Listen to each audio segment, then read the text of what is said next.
आज तो सुबह उठने में कितनी देर हो गई। जल्दी जल्दी जाकर घर के काम शुरू करती हूँ, वरना देर हो जाएगी। सरला जल्दी से उठकर घर के आंगन में जाती है और देखती है कि घर और आंगन में तो पहले से ही झाड़ू लग गया था। फिर वो रसोई में जाती है, देखती है गीता सबके लिए नाश्ता बना रही थी। अरे मेरी बहुरानी, तू ना हो तो मैं एक दिन इस घर को अकेले ना संभाल पाऊं। आप इतनी जल्दी क्यों उठ गई मम्मी जी? थोड़ा और सो लीजिए ना। नहीं, बस बहुत सो लिया, अब मैं नहाने जा रही हूँ। ठीक है, फिर आप नहा लो, मैं तब तक सबके लिए नाश्ता बना देती हूँ। सरला नहाने चली जाती है और तब तक घर के बाकी लोग भी उठ जाते हैं। गीता अपने ससुर को चाय और अखबार देने जाती है। ये लीजिए पापा जी, गर्मा गर्म चाय और ताजा खबर, दोनों आपकी पसंद की चीजें हैं। जुग जुग जियो बेटा, जुग जुग जियो, खुश रहो। भाभी आज नाश्ते में क्या है? आलू के पराठे है रिया, बस 10 मिनट में लाती हूँ।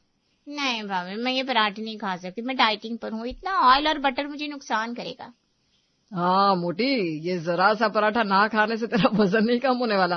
तू 1 महीना ना सिर्फ पानी पी तभी तेरा कुछ होगा।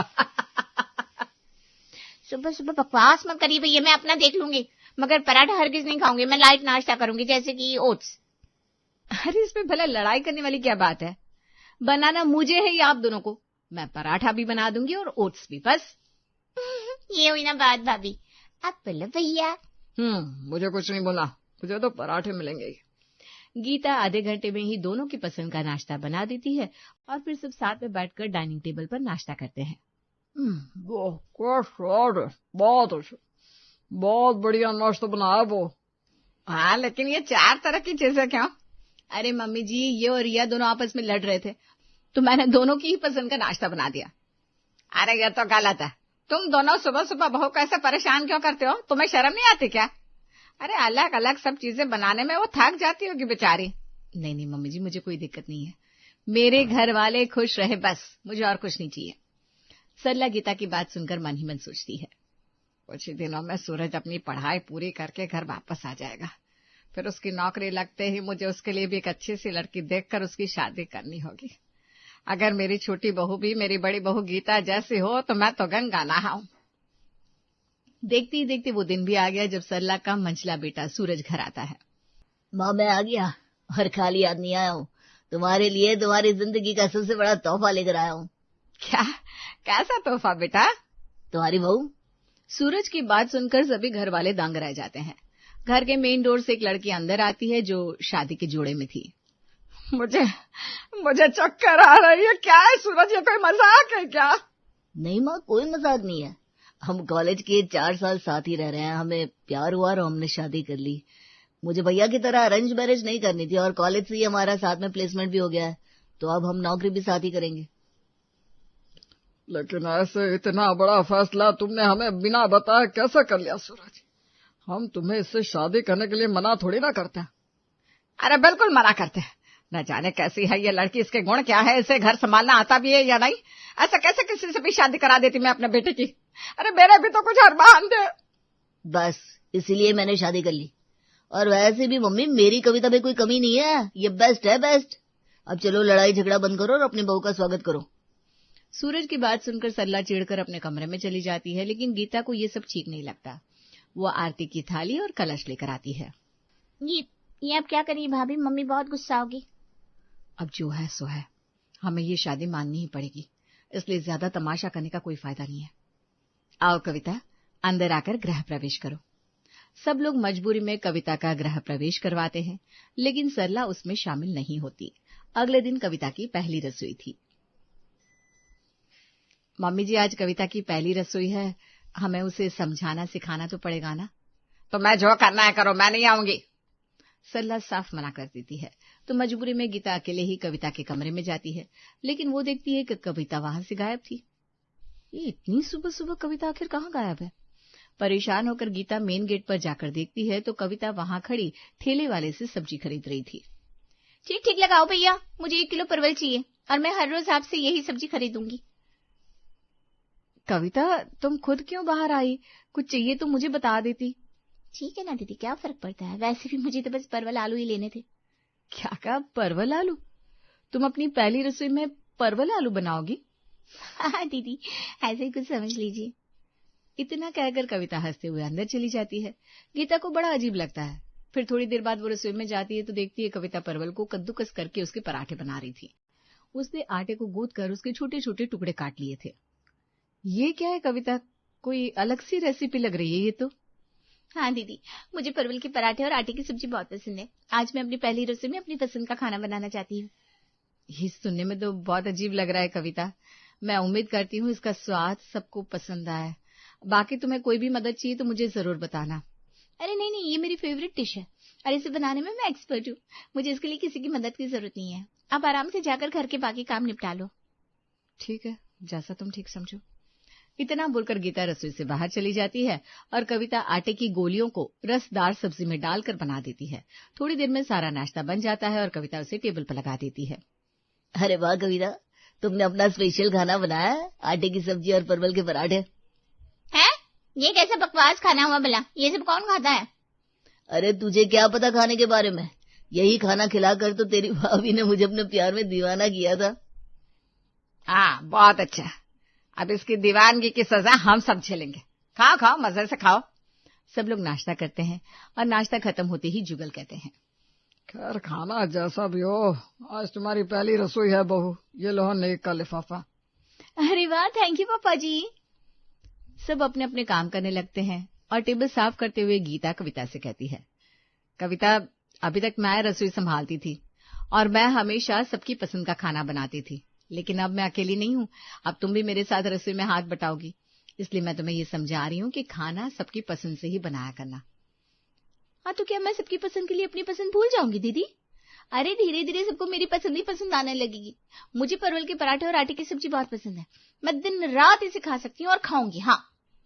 गीता ने बड़ी होने के नाते अपनी नई देवरानी को समझाना चाहा, लेकिन कविता ने अपनी ना समझी और जिद में आकर गीता की बात को नजरअंदाज कर दिया। रात के खाने का वक्त हुआ। बहू, रात के खाने में क्या बनेगा? इन्हें मटर पनीर और चावल बहुत पसंद है मम्मी जी, और रिया और सूरज को मसाला पुलाव। ठीक है बहू, अपने पापा जी के लिए सब्जी के साथ रोटी भी सेक लेना। ठीक है मम्मी जी। गीता रसोई में रात का खाना बनाने के लिए जाती है, लेकिन वो ये देखकर हैरान हो जाती है कि कविता वहां पहले से खड़ी थी। अरे कविता, तुम फिर से रसोई में? तुम्हें इतना काम करने की जरूरत नहीं है, अब रात का खाना मैं बना लूंगी। गीता को डर था कि कविता फिर से मनमानी ना करे और इसीलिए वो रात का खाना खुद बनाने आ गई थी।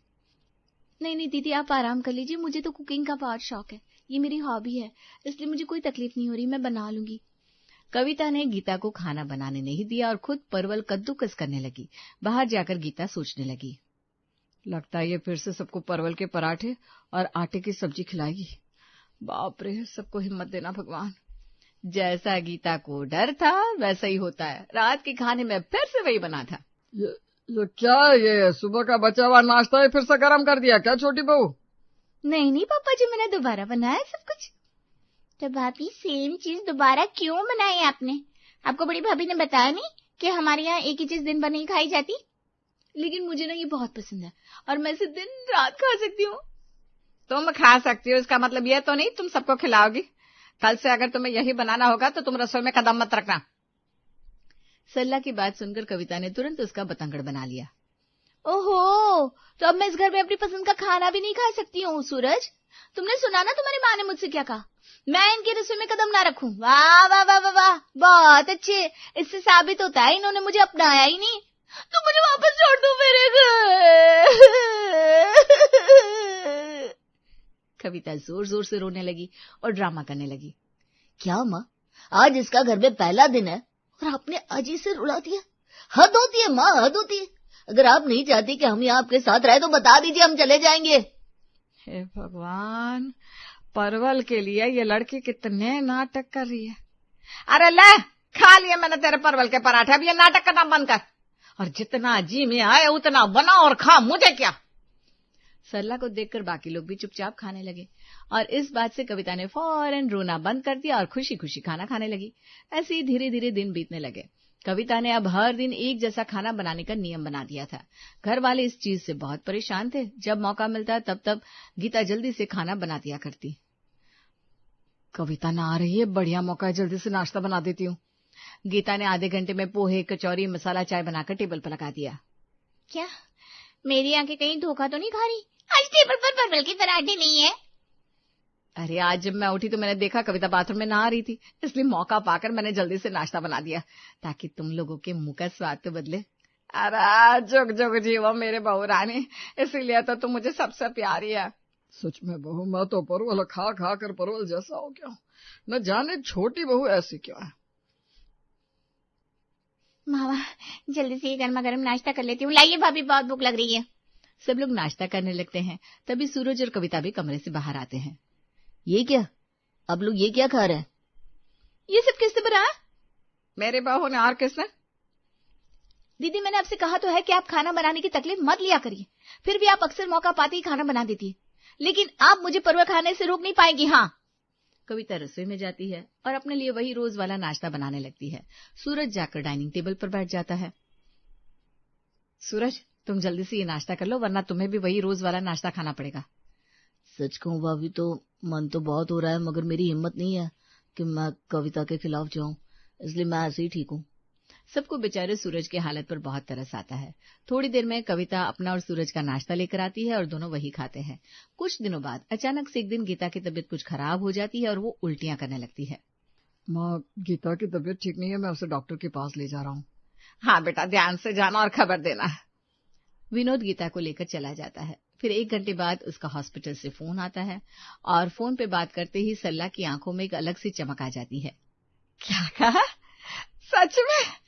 अरे वाह, किसी की नजर ना लगे तुम दोनों को। क्या हुआ भाई, हमें भी बताओ, सब ठीक तो है ना? अरे ठीक नहीं है, सब बहुत अच्छा है। बहू माँ बनने वाली है, मैं दादी बनने वाली हूँ। बहुत खुशी का दिन है आज। ये खबर सुनते ही घर में सब बहुत खुश हो जाते हैं। शाम को सरला गीता की नजर उतारती हुए कहती है, अब से तेरे सारे काम बंद बहू। डॉक्टर ने कहा है तू कमजोर है, इसलिए तुझे अब बहुत आराम करने की जरूरत है, और तू अब सिर्फ आराम करेगी और सारे काम मैं करूंगी। सरला बहुत प्यार से गीता से बात कर रही थी, मगर गीता तो अलग ही चिंता में डूबी थी। क्या बात है गीता, क्या सोच रही है?